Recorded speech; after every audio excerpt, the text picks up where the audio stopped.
Hello everyone. Today I will share the strategy to clear NVS KVS written exam. तो guys किसी भी exam को clear करने के लिए जो सबसे कंपलसरी चीज़ है वो है कंटिन्यूटी। आप डेली पढ़िए, चाहे आप 1 घंटा पढ़ो, लेकिन आप डेली पढ़ो क्योंकि इससे किसी दिन हम नहीं पढ़ेंगे तो हमें लगेगा हमारा दिन वेस्ट हो गया। तो हमें डेली पढ़ना चाहिए, चाहे हम 1 घंटा पढ़े चाहे 2 घंटा पढ़े, लेकिन पढ़ना डेली है। दूसरा, जब हम टीचिंग एग्ज़ाम्स को देते हैं तो हमारे 2 पेपर होते हैं, एक जनरल पेपर होता है और एक सब्जेक्ट का पेपर होता है। ठीक है, तो जनरली ये सिनेरियो बना हुआ है कि जो साइंस का स्टूडेंट है उसका जनरल पेपर वीक होता है, तो हमें पेपर को क्लियर करने के लिए जनरल पेपर को भी तैयार करना पड़ेगा।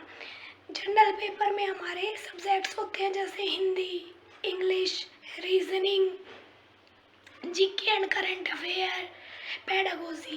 ठीक है, तो हिंदी और इंग्लिश के लिए हम क्या कर सकते हैं, हिंदी और इंग्लिश के लिए टॉपिक वाइज सिलेबस को नोट कीजिए। ठीक है, एक बार सारा टॉपिक कर लिया, फिर उसके बाद डेली प्रैक्टिस कीजिए।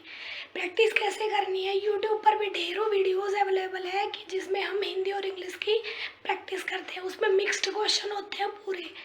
ठीक है, उसके बाद रीजनिंग। टीचिंग एग्जाम्स में रीजनिंग इतने इसी लेवल की आती है कि किसी ने एक बार कर ली तो उसको रिवाइज करने तक की भी ज़रूरत नहीं है, रीजनिंग हम इजीली कर सकते हैं।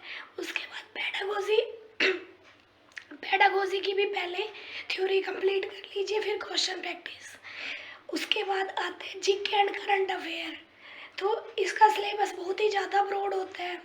अब मैं अपनी बताऊं तो मैंने जीके के लिए डेली कुछ अलग से नहीं पढ़ा, मैंने एग्ज़ाम से पहले बस लास्ट 6 मंथ की जीके की वीडियोस देखी थी, करंट अफेयर की वीडियोस देखी थी, उसी से मेरे थोड़ा बहुत हो गया था। अदरवाइज़ मैंने अपना टाइम वेस्ट इस पर नहीं किया, इसकी जगह मैंने अपने टाइम को यूटिलाइज़ किया अपने सब्जेक्ट को स्ट्रॉन्ग करने के लिए। तो हमारा दूसरा पेपर होता है सब्जेक्ट का। अब देखो, अगर हम पीजीटी के लिए अपियर हो रहे हैं तो जो 80% सब्जेक्ट होता है वो एनसीईआरटी ऑफ क्लास 11 एंड 12 से आते हैं। तो सबसे पहले हमें क्या करना है, एनसीईआरटी की थ्रू आउट रीडिंग करनी है। ठीक है, उसके बाद हमने हैंड रिटन नोट्स बनाने हैं। जब भी हम पढ़ने बैठे हमारा नोटबुक और पेन हमारे पास होनी चाहिए। उससे क्या होगा, एक तो जो हम पढ़ रहे हैं वो याद होता रहेगा हमें साथ साथ, फिर दोबारा हमने कभी रिवीजन करना हो तो हमारे पास नोट्स अवेलेबल रहेंगे। उसके बाद एनसीईआरटी पढ़ने के बाद हमें एनसीईआरटी की एक्सरसाइज सोल्व करनी है।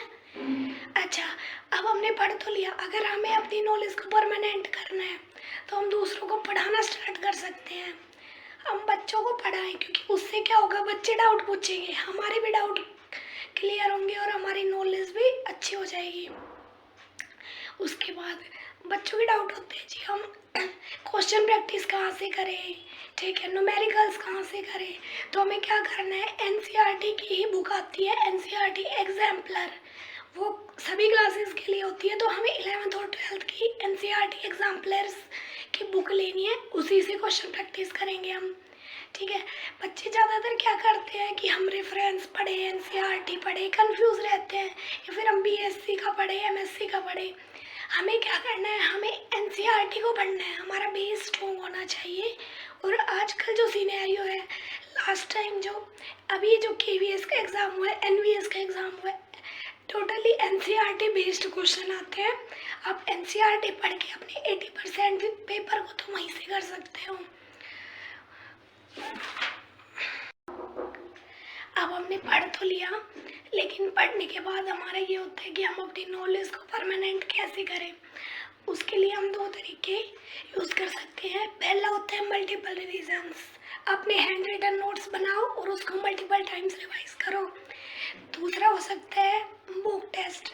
मैंने तो 2-4 मॉक टेस्ट दिए थे, उसके बाद मुझे रेलिवेंट नहीं लगे तो मैंने मॉक टेस्ट नहीं दिए। मैंने सिर्फ सेल्फ स्टडी से और मल्टीपल रिवीजन से अपने एग्ज़ाम को क्लियर किया।